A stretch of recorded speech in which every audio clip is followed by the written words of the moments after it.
नमस्कार दोस्तों। तो पिछले कुछ वीडियोस से हम मनी माइंडसेट को लेके बात कर रहे हैं कि पैसे को देखने का जो डिफरेंट मनी के इन्वेस्टमेंट ऑप्शंस होते हैं उनको क्या देखना चाहिए, उनको लेके हमारे पास माइंडसेट क्या होना चाहिए उसके बारे में हम लोग डिस्कस कर रहे हैं। और ओवरऑल हमारा माइंडसेट क्या रहना चाहिए पैसे को लेके उसके बारे में हम लोग जानेंगे। अगर आपने इस वीडियो को देख लिया और समझ लिया तो आपको जो मनी जो पैसा होता है उसके माइंडसेट के बारे में, मतलब आपको इन्वेस्टमेंट के टाइम कौन सा माइंडसेट अप्रोच रखना चाहिए उसके बारे में बहुत हेल्प मिलेगी। इन्वेस्टमेंट करने से पहले हमें ये देखना होता है कि ये जो इन्वेस्टमेंट होता है वो एक ट्रेंड को फॉलो करता है, एक ट्रेंड पैटर्न को फॉलो करता है। इन्वेस्टमेंट करने से पहले हमें अपना गोल, हम किस लेवल पे हैं, हमारा लाइफ में क्या क्या है, सब चीज़ों को कंसिडर करना होता है। कोई भी ट्रेंड जो होता है, कोई भी ट्रेंड इन्वेस्टमेंट में वो 0 to 100 के बीच में प्ले आउट कर रहा होता है। 0 यानी कि किसी को कुछ आइडिया नहीं है क्या चल रहा है क्या नहीं, और 100 यानी कि सब पूरा मार्केट में पता चल गया कि भैया ये तरीका है, इस तरह से इतना डाल, मतलब 100 मतलब पूरा मार्केट सैचुरेट हो गया है।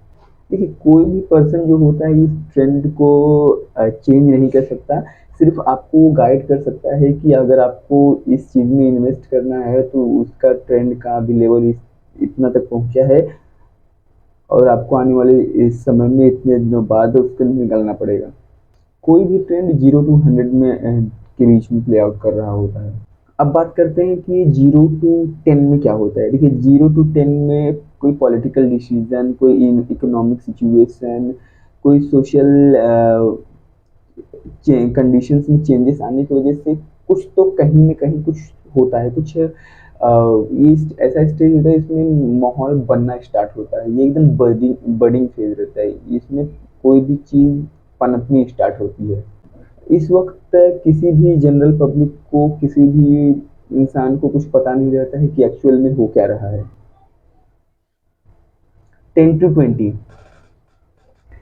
10 to 20 जब ट्रेंड प्ले आउट कर रहा हो, बड़े बड़े मार्केट में जो बड़े बड़े इन्फ्लुएंसर्स हैं, इल्यूमिनाती हैं, जो देश को चलाते हैं, वो देखते हैं कि इस पर्टिकुलर इन्वेस्टमेंट में कुछ एक नया ट्रेंड प्ले आउट कर रहा होता है। इस समय फॉग बहुत होती है, क्लैरिटी बहुत कम होती है, तो वो लोग अपने कन्विक्शन पे उस फॉग में अपना पैसा लगा देते हैं। 20 से 30 जब तक ट्रेंड प्ले आउट कर गया होता है तब तक ये जो लोग 20 से 30 की कैटेगरी में आते हैं वो ऐसे लोग होते हैं जो 10 से 20 वालों को देख रहे होते हैं। वो हमेशा मार्केट में रहते हैं, मार्केट को ऑब्जर्व कर रहे होते हैं कि कौन सा ट्रेंड बन रहा है, कौन सा बिगड़ रहा है, कि क्या क्या अलग अलग चीज़ें हो रही हैं मार्केट में। ये जो 20 से 30 वाले लोग होते हैं ये अपना कोई जॉब नहीं कर रहे होते हैं, अपने टाइम को खुद कंट्रोल कर रहे होते हैं, अपने मन का कर रहे होते हैं और ये फ्रीली लाइफ को जी रहे होते हैं। ये जो 20 से 30 वाले लोग होते हैं ये ट्रेंड्स को पहचानने में एक्सपर्ट रहते हैं। जब ट्रेंड पूरी तरीके से बना भी नहीं होता है, जब बनना स्टार्ट ही होता है उसके शुरुआती फेज में ही वो लोग पहचान लेते हैं। 30 से 40, जब 30 से 40 में ये लोग आते हैं जो ये 20 से 30 वाले के टच में रहते हैं, इनके कुछ रिलेटिव्स हो सकते हैं, कुछ क्लोज फ्रेंड्स हो सकते हैं। ये जो 20 से 30 वाले हैं उनके हिसाब से पहले भी कभी इन्वेस्ट कर चुके हैं और उनको मोटा खासा पैसा का प्रॉफिट हो चुका है, तो वो 20 से 30 वालों पर भरोसा करते हैं और 20 से 30 वालों को देखते हैं कि वो बंदा उस चीज़ में इन्वेस्ट कर रहा है तो वो भी अपना इन्वेस्ट कर देते हैं और ये बहुत लकी साबित होते हैं, ये भी बहुत अच्छे पैसे बनाते हैं। ये किसी भी एरिया ऑफ लाइफ में अप्लाई होता है, ये नहीं सिर्फ स्टॉक मार्केट के ऊपर है, ये रियल एस्टेट में भी ऐसा ही होता है और बाकी सब चीज़ों में भी ऐसा ही ट्रेंड प्ले आउट कर रहा होता है। 40 से 50, 40 से 50 में ऐसे लोग आते हैं जो ये 30 से 40 वाले के एकदम क्लोज होते हैं, फ्रेंड होते हैं, रिलेटिव्स होते हैं। ये अपने ज़्यादा दिमाग का यूज़ नहीं करते हैं, ये 30 से 40 वाले को देखते हैं किसी चीज़ में इन्वेस्ट करते हुए, 30 से 40 वाले को देखते हैं कि वो किसी चीज़ में इन्वेस्ट कर रहा है तो वो भी अपना इन्वेस्टमेंट कर देते हैं। देखिए, जब तक ट्रेंड 40 तक पहुंचता है तब तक पूरे मार्केट में जो ये फाइनेंस हाउसेस होते हैं उनके रिकमेंडेशंस आने लगती है, स्टॉक रिकमेंडेशंस अलग अलग चीज़ों के। यानी कि अगर आपको जब स्टॉक रिकमेंडेशंस वगैरह मिलने लग रही हैं तो आप समझ सकते हैं कि जो ट्रेंड है पर्टिकुलर इन्वेस्टमेंट का वो 40 तक पहुंच चुका है। इस समय तक जो ये मोटे-मोटे इन्वेस्टर्स होते हैं वो अपना काफ़ी कुछ पैसा लगा चुके होते हैं, तभी ये बाद में बाहर आती है न्यूज़। देखिए जो दूध भैंस के पास दूध होता है वो सबसे ज़्यादा प्योर होता है। जैसे-जैसे वो भैंस से दूर होते जाता है या जिसमें बीच में लोग आते जाते हैं तो उसकी वज़ह से जो उसकी प्योरिटी है उसकी मलाई ख़त्म होती जाती है। लेकिन जब भैंस के पास होता है दूध तब वो सबसे ज़्यादा गंदगी के पास होता है, उधर गोबर की स्मेल आ रही सब जगह मतलब क्लैरिटी नहीं होती है। वैसे सेम इन्वेस्टमेंट में भी होता है, जब वो ट्रेंड इनिशियल फेज़ में रहता है तो वहाँ मलाई बहुत ज़्यादा रहती है, लेकिन वहाँ फॉग बहुत ज़्यादा रहता है, फॉग भी बहुत ज़्यादा रहता है, तो वहाँ क्लैरिटी बहुत कम रहती है। 50 से 60 देखिए 50 से 60 में ऐसे लोग आते हैं जो बहुत अमीर होते हैं, बहुत इंटेलिजेंट होते हैं। ये लोग 3-4 सवाल पूछते हैं और अगर सामने वाले ने लॉजिकल आंसर दे दिए तो उसके हिसाब से इन्वेस्टमेंट कर देते हैं। ये बहुत ही ज़्यादा इंटेलिजेंट लोग होते हैं, ये अपने प्रोफ़ेशंस पे एकदम पिन पॉइंटेड फ़ोकस के साथ रहते हैं, जैसे डॉक्टर्स, लॉयर्स ये सब हो गए, ये सब अपने प्रोफ़ेशन पे ही फ़ोकस रखते हैं।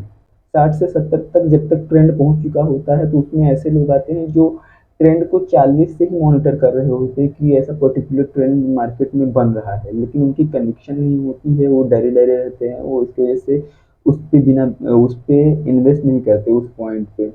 लेकिन जब ये देखते हैं 50 से 60 वाले ने इन्वेस्ट कर दिया तब इनकी भी खुल तो इनको भी लगता है कि यार अब हमें भी इन्वेस्ट कर देना चाहिए। 70 से 80 में ऐसे लोग आते हैं जो अपने पीएसयूज़, ओएनजीसीज़ में दूर-दराज के इलाके में काम कर रहे होते हैं। इनके पास इतना इंटरनेट कनेक्टिविटी नहीं होती है, ये मार्केट से एकदम अपडेटेड नहीं रहते हैं। ये जब छुट्टियाँ लेके आते हैं, फिर देखते हैं कोई ट्रेंड बन रहा होता है, लेकिन उस ट्रेंड को पूरा समझने से पहले इनकी फिर से पोस्टिंग हो जाती है, तो ये एकदम कन्फ्यूज़्ड स्टेट में रहते हैं। 80 तक तो स्टोरी बहुत अच्छी रहती है, लेकिन एक्चुअल जो प्रॉब्लम शुरू होना स्टार्ट होती है 80 से आगे। 80 अब बात करते हैं 80 से 100 में। 80 से 100 में ऐसे लोग होते हैं जो बहुत ही ज़्यादा डिनायल मोड में रहते हैं। वे हमेशा पहले भी उनका पैसा डूब चुका होता है तो वो बोलते हैं गवर्नमेंट धोखेबाज है, लोग धोखेबाज है, स्टॉक मार्केट एक सट्टा है, रियल एस्टेट ये सब सब बेकार हैं। वो हमेशा डिनायल मोड में रहते हैं। जब क्या होता है जब मार्केट में से लोगों का एग्जिट लेने का टाइम आ गया होता है, जब वो पैसा बना चुके होते हैं, तब ये उस टाइम ये एंट्री करते हैं।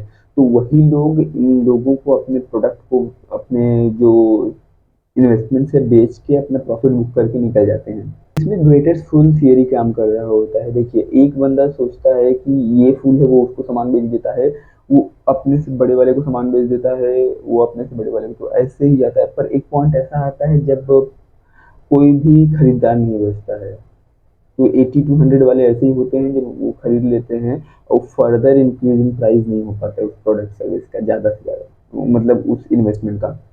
तो उम्मीद करता हूँ कि आपको ये वीडियो अच्छा लगा होगा और भी ऐसे फाइनेंस के रिलेटेड वीडियोस देखने के लिए चैनल को सब्सक्राइब कीजिए। जय हिंद, बाय बाय, टाटा।